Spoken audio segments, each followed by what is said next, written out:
Have you ever felt the weight of worry pressing down on your shoulders, the kind that keeps you awake at night? In our modern world, it seems we are always one step away from anxiety, whether it's concern for our families, our futures, or simply how we'll make it through the day. Yet, C.S. Lewis, one of the most profound Christian thinkers of the 20th century, offers us a striking perspective. Worry is not something we are meant to carry alone. In fact, to surrender our worries is to trust in a greater, wiser hand guiding us through life. Lewis understood the human heart deeply. He wrote of our struggles with fear and uncertainty, not as a distant observer, but as someone who wrestled with these things himself. And through his own journey of faith, he pointed to a truth that echoes throughout Scripture, that God, not ourselves, is the rightful guide of our lives. In this video, we'll explore Lewis's thoughts on surrendering control, trusting in God's provision, and finding peace in the midst of life's chaos. As Psalm 55 verse 22 says, "Cast your cares on the Lord, and He will sustain you." This is not just a poetic idea, but an invitation into a radically different way of living, one that Lewis himself embraced and wrote about. C.S. Lewis had an incredible way of helping us see that worry is not just a human habit, but a symptom of a deeper issue, a lack of trust in God.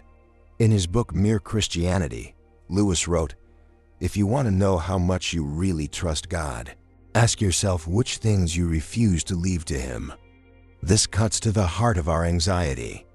Worry often arises because we feel we must control every detail of our lives, as if the weight of the world rests on our shoulders. But Lewis reminds us that such thinking is not only exhausting, it's also misguided. Think about this. God created the universe, set the stars in their places, and continues to sustain all life. Yet, we often act as though He cannot handle the details of our day-to-day concerns. Lewis challenges us to let go of this illusion of control and instead lean into God's sovereignty. He paints a picture of surrender not as giving up, but as releasing ourselves into the hands of a loving Creator who knows our needs better than we do. This idea is beautifully expressed in Lewis's own journey.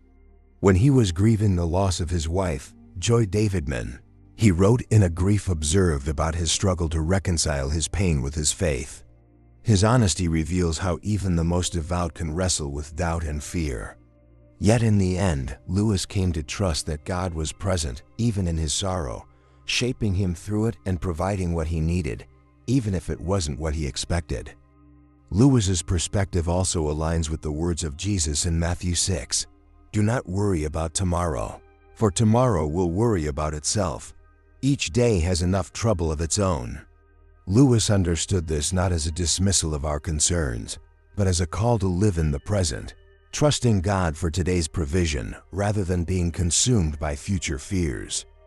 So what does it look like to surrender our worries in practical terms? Lewis would likely tell us it begins with prayer.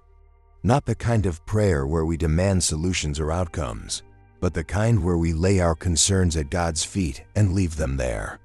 He might also remind us to immerse ourselves in Scripture, letting God's promises reshape our perspective. And perhaps most importantly, he would urge us to live obediently, trusting that God's ways, even when they seem hard, are ultimately for our good. It's not easy. Surrender requires humility, a recognition that we are not in control. But Lewis reminds us that surrender is also freeing. When we stop clinging to our fears and allow God to lead, we discover a peace that doesn't come from having all the answers, but from knowing we are held by the One who does. One of the most compelling aspects of C.S. Lewis's writing is how he illustrates the tension between human frailty and divine strength. He often described humanity's tendency to overestimate its own ability to control life's complexities. In The Problem of Pain, Lewis notes, "The real trouble is that kind of happiness which God designs for His higher creatures is the happiness of being freely, voluntarily united to Him and to each other. But we resist this unity. We want to manage our lives on our terms, and worry is often the byproduct of this resistance." Lewis saw worry as a kind of self-imposed burden, He recognized that when we obsess over our future, we are essentially saying to God, "I don't trust you enough to handle this." In doing so, we rob ourselves of the peace He offers and invite unnecessary distress into our lives. It's not that our concerns aren't valid. Lewis himself experienced profound personal losses and struggles, but he understood that anxiety grows when we lose sight of God's promises. Take, for instance, his allegorical masterpiece, The Chronicles of Narnia. In The Horse and His Boy, there's a poignant moment when Aslan, representing Christ, reveals to Shasta that he had been guiding him all along. Shasta, who had been filled with fear and uncertainty during his journey, realizes that even the most challenging moments were part of a divine plan. Lewis uses this narrative to remind us that while we may feel lost or overwhelmed, God is always present, working for our ultimate good. This idea of surrendering our worries to God doesn't mean we are passive. Lewis believed that trust in God leads to action, but not the frantic, anxious kind of action rooted in fear. Instead, it is a calm, deliberate obedience. When we let go of the need to control outcomes, we can focus on what God calls us to do in the moment, trusting Him to handle the bigger picture. The Psalms often reflect this tension and trust, and one verse Lewis cherished is Psalm 46 verse 10.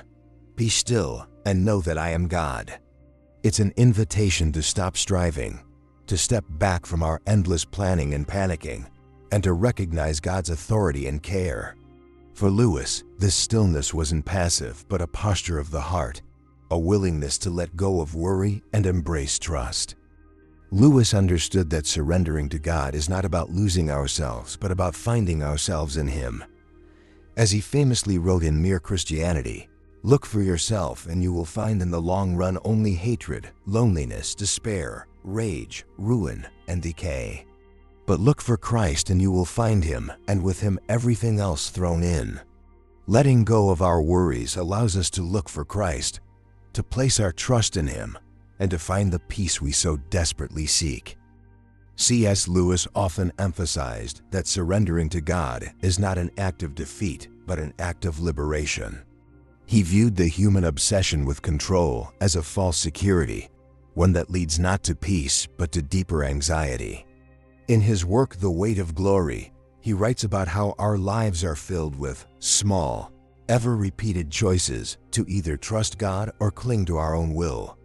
Each choice either leads us closer to divine rest or further into the chaos of self-reliance. What Lewis understood, and what resonates deeply with Scripture, is that worry thrives in the gap between what we know and what we cannot see. He explained that we often live as if the unknown future depends entirely on us, forgetting that God, who sees the end from the beginning, is already there. When we refuse to surrender, we are, in effect, trying to take a role that only God is fit to play. In the Screwtape Letters, Lewis explores how this struggle plays out spiritually.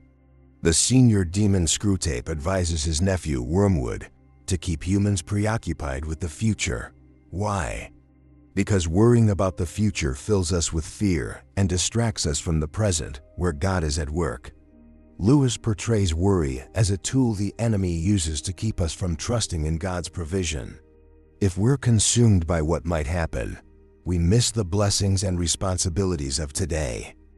Practically, Lewis believed that surrendering our worries to God begins with a profound act of humility.